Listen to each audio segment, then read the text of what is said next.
कानून के तहत आजाद कश्मीर के लोगों का अपने अपने जो खानदानी जो प्रॉपर्टीज हैं जो उन्होंने इनहेरिट की हैं उन पे भी उनका अख्तियार जो है वो गवर्नमेंट ऑफ पाकिस्तान के रहमो करम पे हो जाएगा। फिर पॉलिटिकल पार्टीज के यानी जिसको कहते हैं कि फ्रीडम ऑफ एक्सप्रेशन, आप देखें कि जो नया आर्टिकल 4 जो है ना वो उसमें जो है वो इनकॉर्पोरेट किया जा रहा है, उसके अंदर तो आपकी फ्रीडम ऑफ एक्सप्रेशन को भी यानी 21वीं सदी में लोगों को मकामी लोगों को ज्यादा से ज्यादा अख्तियार। इससे क्या नुकसान है अगर रियासत साथ लिखा जाएगा, रियासत जम्मू व कश्मीर? सवाल ये पैदा होता है कि आज जो है वो 73 इयर्स के बाद आपको इसकी जरूरत क्या महसूस हुई कि एक नाम को आप चेंज करें और उसमें से रियासत के लफ्ज को निकाल के। तो हमारी जो आजाद कश्मीर की जो शनाख्त है वो तो रियासत के हवाले से ही है, हम रियासत जम्मू कश्मीर का हिस्सा हैं। यही मैं पूछ रहा हूँ कि ये क्या जरूरत क्या महसूस हुई इस चीज की, क्या फायदा होगा? देखिए मैं तो किसी कंस्पिरेसी थ्योरीज को बाई नहीं करता, लेकिन जो अमूमी तौर पर ये कहा जा रहा है कि अब पाकिस्तान की और गवर्नमेंट ऑफ इंडिया की कहीं ना कहीं सेलिएंट अंडरस्टैंडिंग है और इन तारीखी जैसे वहां जो स्टेट थी उसको खत्म करके यूनियन टेरिटरी बनाया गया है, तो यहां भी अब जब रियासत का वो लफ्ज खत्म होगा तो फिर आजाद कश्मीर की अपनी जो इंटीग्रिटी है जो 73 ईयर से ये कायम हुई है, ये जो इसकी इंटीग्रिटी है, इसका ये तशख्खुस है, ये भी धीरे धीरे एरोड होके तो शायद है चूंकि कई वज़राए आज़मों ने जो साबिक वज़राए आज़म रहे जैसे सरदार सिकंदर याद खान है, बैरिस्टर सुल्तान मोहम्मद चौधरी हैं,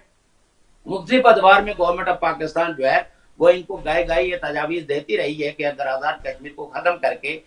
इसके मुख्तलिफ अजला को मुख्तलिफ पंजाब के और खैबर पख्तूनख्वा के इलाकों के साथ शामिल कर लिया जाए और इनको कोई अंडर वन कमिश्नर बनाया जाए, तो उससे तो यानी क्यों समझे कि जो आपका जो रियासती तशक्कुस है ये उसको खत्म करने की तरफ ये एक तरह की इब्तदा है। आजाद कश्मीर के जो एमएलएज हैं ये तो हमेशा अपना फ्यूचर देखते हैं कि कौन सी पार्टी अब आइंदा हुकूमत बनाएगी, तो ये अपनी वफादारियां शिफ्ट करते रहते हैं। ये तो 73 इयर्स की हिस्ट्री है छोटा सा, इसमें एक पूरा सेटअप इलेक्शन करवाना, वज़ीर आज़म सदर बनाना, फिर साथ उसके चीफ सेक्रेटरी पाकिस्तान से भेज देना, आईजी पाकिस्तान से, और ये जो 2 अदारे हैं बस फर्ज किया चीफ सेक्रेटरी जितने भी महकमे हैं उनका इंचार्ज होता है, तो प्राइम मिनिस्टर जो भी हुक्म जारी करता है वो चीफ सेक्रेटरी के जरिए ही लोगों तक पहुंचता है ताकि वो उस पर अमल हो सकता है या नहीं हो सकता। फिर कश्मीर कौंसिल जो है, कश्मीर कौंसिल के जरिए एक राब्ता बनाया गया आजाद कश्मीर का पाकिस्तान के साथ। ये सारी चीजें होने के बावजूद उसके बाद ये कौन सी कमी रह गई थी कि ये भी करना जरूरी है? और क्योंकि अभी हमारे पास टाइम कम है तो शार्टली जवाब दीजिएगा। देखिए आर्टिकल जो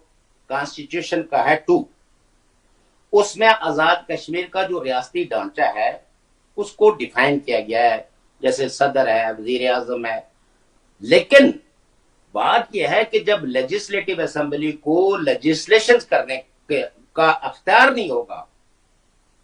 तो वो तो कोई प्रो पीपल कानून बना नहीं सकती, क्योंकि उसको बाउंड कर दिया गया है कि आप शेड्यूल 3 की किसी भी सेक्शंस को डिबेट में ही नहीं ला सकते।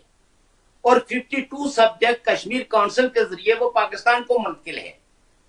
तो कहने का मतलब यह है कि ये सब कुछ, ये जितने भी इदारे मौजूद हैं, ये एक रियासत के इदारे जरूर हैं, लेकिन अगर आप थ्रू कॉन्स्टिट्यूशन जाएंगे तो इन इदारों के पास अख्तियार क्या है।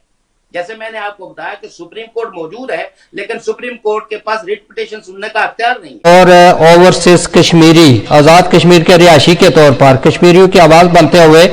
हुकूमत पाकिस्तान से क्या मुतालबा करना चाह रहे हैं कि क्या करे इस तरमीम के हवाले से?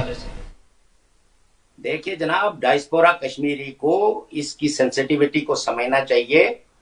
और इस पे एक मुश्तरका लाएअमल अख्तियार करना चाहिए। और गवर्नमेंट पाकिस्तान को मैं ये कहूंगा कि वो इस तरह के तमाम मतकंडे से बाज रहें और आजाद कश्मीर को असर नो कॉलोनाइज करके उसको मुख्तलिफ कवानीन के अंदर जकड़ के उनकी जो फ्रीडम ऑफ एक्सप्रेशन है, फ्रीडम ऑफ ओपिनियन है, फ्रीडम ऑफ एसोसिएशन है, इस पे कदगन लगाने के बजाय इस 21वीं सदी के तकाजे पूरे करें और हमारी जुडिशरी को भी इंडिपेंडेंट करें और उसके पास ये अख्तियार होना चाहिए कि वो पिटिशंस को सुन सके। इस वक्त ये सवाल नहीं है कि मेरे पॉलिटिकल व्यूज क्या हैं या दूसरी पॉलिटिकल पार्टीज के, ये तो आजाद कश्मीर के लोगों के बुनियादी हक का सवाल है और इस हक के सवाल पे हम सब लोगों को मिलकर जदोजहद करनी चाहिए ताकि आजाद कश्मीर के अंदर जो भी कवानीन बने वो प्रो पीपल हों, वो अवाम के बुनियादी सियासी, समाजी, माशी हुकूक को एड्रेस करते हों और उनका अख्तियार उनके वसाइल पे हो।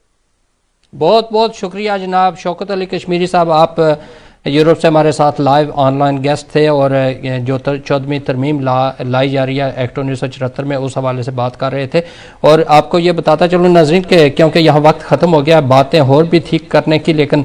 शॉर्टली ये बताता चलूँ कि हमेशा हर किसी को जो भी नई गवर्नमेंट आती वक्त के मुताबिक कवानीन में चेंजिंग आनी चाहिए, लेकिन उसमें जो बुनियादी ज़रूरत है, जो जमहूरी मुल्क होता है या जमहूरियत को चलाना है, तो उसमें वो जहाँ की आवाम होती है, फ़र्ज़ की आज़ाद कश्मीर में अगर कोई चेंजिंग लाते हैं तो आवाम की जो राय होती है उसकी को अहमियत देनी चाहिए आजकल, क्योंकि 21वीं सदी का दौर है और हर आदमी की अप्रोच है कि वो अपने